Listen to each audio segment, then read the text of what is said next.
Hello students, we are going to continue exercise 3.3 question number 5। ध्यान से statement पढ़िए।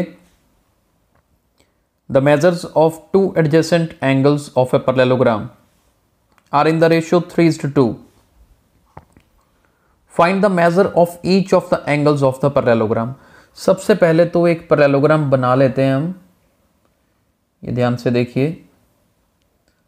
Let's draw a parallelogram and give its name as A, B, C and D। दो adjacent angles मतलब जो साथ वाले angles, कोई साथ वाले ले लो, ए और डी, सी और डी, बी और सी या फिर ए और बी, कोई दो, इनकी रेशियो 3:2 दे रखी है। हमें सभी एंगल्स निकालने हैं। हम एक काम करते हैं, let ratio of two adjacent angles, हम एडजेसेंट एंगल्स कौन कौन से ले लेते हैं? एक एंगल ए ले लेते हैं, दूसरा एंगल डी ले लेते हैं, इज 3:2। सपोज ही करने हैं ना, दो एंगल्स लेने हैं, तो ए और डी की रेशियो 3:2 मान लेते हैं। यानी कि एंगल ए को हम 3x ले लेते हैं और एंगल डी को क्या ले लेते हैं? 2x ले लेते हैं। ठीक है, तो जो रेशो हमें 3:2 दे रखी थी, हमने ए और डी की सपोज करी और उसी के हिसाब से ए के सामने 3 आता है तो ए को 3x मान लिया और डी एंगल को 2x सपोज कर लिया। नाउ एंगल ए और डी, इन दोनों का सम किसके इक्वल है? 180 डिग्री के, क्योंकि ये दोनों लाइंस पैरेलल हैं। एडी ट्रांसवर्सल है। कौन से एंगल बनते हैं? Conjunctive interior angles, right. और ए की वैल्यू कितनी है? 3x, डी की 2x, यानी कि 5x इक्वल्स 180 डिग्री। यहां से x कितना आएगा? 180/5 काट देते हैं। 5 3 ज़र 15, 3 बचा 30, 5 6 ज़र 30, यानी कि x की वैल्यू आपके पास आ गई 36, राइट। जब x की वैल्यू 36 डिग्री आ गई है तो अब देखते हैं एंगल a कितना है? 3x। अब देखिए angle a is equal to, angle a देखिए c के भी इक्वल है। किसके इक्वल आएगा? 3x के। हमें पता है, हमने 3x सपोज किया और a और c दोनों इक्वल हैं, तो इसलिए साथ में लिख दीजिए opposite angles of a parallelogram are equal. ठीक है जी, इक्वल लिख देना हमने और इसी को सॉल्व कर देते हैं। x की वैल्यू 36 को 3 से मल्टीप्लाई करेंगे तो 108। सेम वे दो एंगल निकल गए a और c। इसी तरह से b is equal to d is equal to 2x।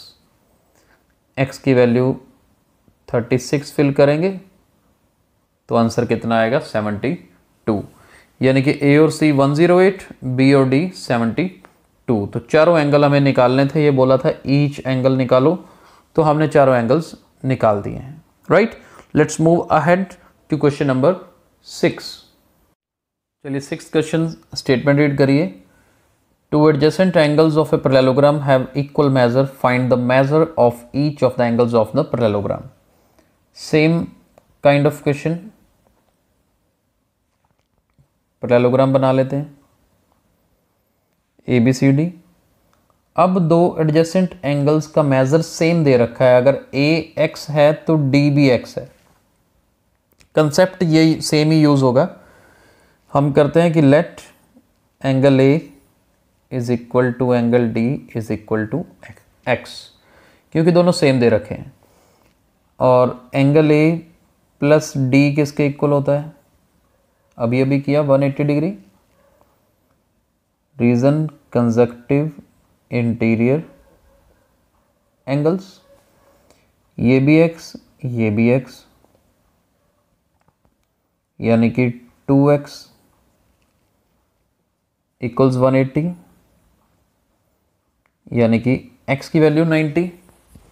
अब अगर x 90 है तो इसका मतलब देखो ध्यान से क्या हुआ, therefore angle A is equal to angle C, दोनों ही x और दोनों ही 90 डिग्री, और एंगल B किसके इक्वल है D, और ये भी x और ये भी 90। Reason opposite angles of a parallelogram are equal, right. तो हमारे चारों एंगल क्या हो गए हैं, 90 डिग्री के हो गए। यही हमें निकालना था, find the measure of each of the angles of a parallelogram. तो यानी कि चारों एंगल्स कौन से हैं यहाँ पर, राइट एंगल बना रहे हैं, राइट। चलिए 7th क्वेश्चन पे चलते हैं।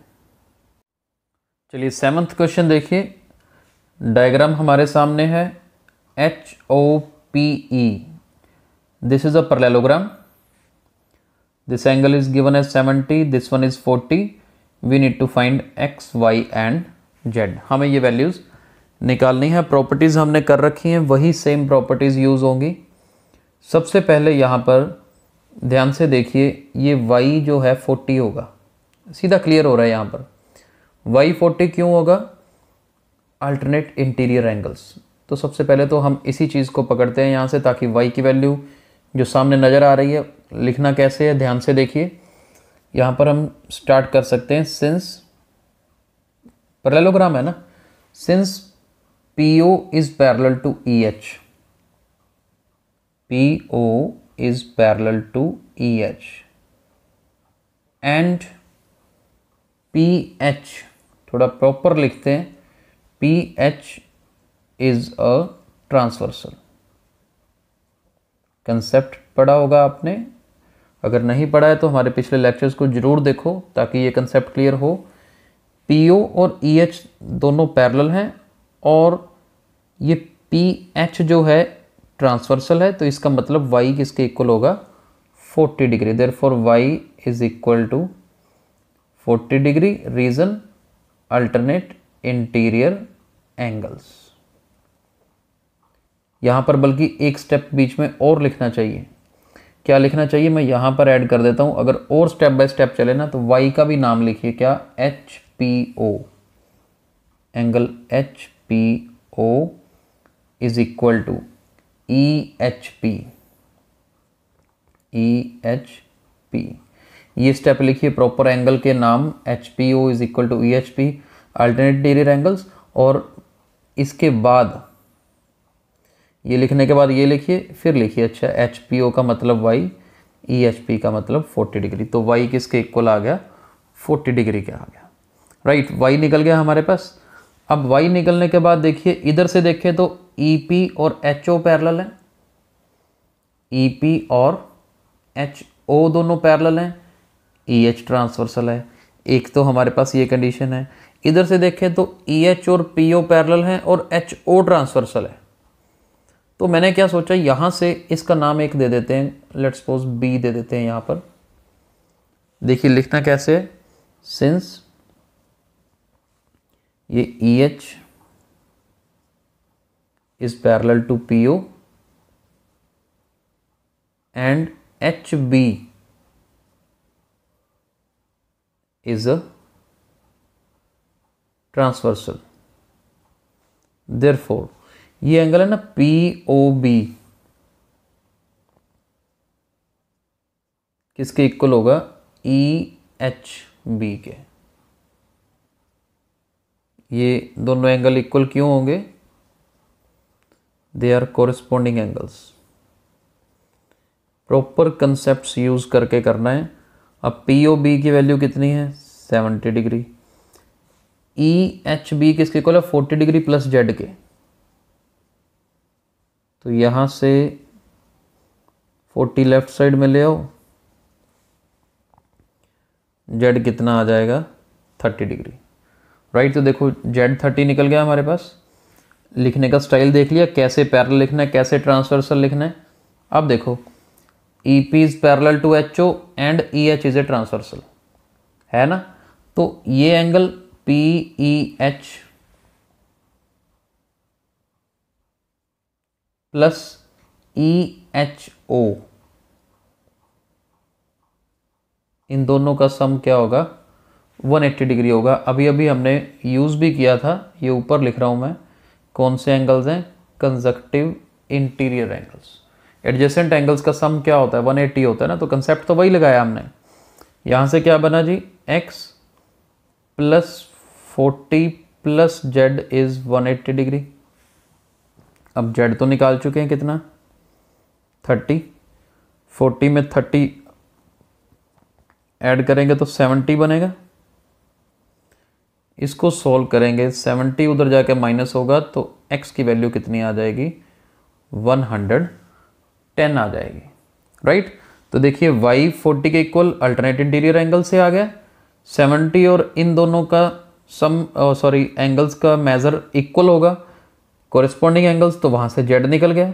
और फिर x और 40 प्लस z दोनों का सम 180 कंजक्टिव इंटीरियर एंगल्स हैं, वहाँ से x निकल जाएगा, राइट। तो ये मैंने जो स्टेप्स लिख के दिखाए ना, प्रॉपर लिखने के स्टेप्स ये होते हैं कि ये पहले लिखिए, बताइए कौन सी दो लाइंस पैरेलल हैं, कौन सी ट्रांसवर्सल है, फिर उसके बाद लगाइए। यूजली सब क्या करते हैं कि ये स्टेप लिख देते हैं, these two angle equal corresponding angles.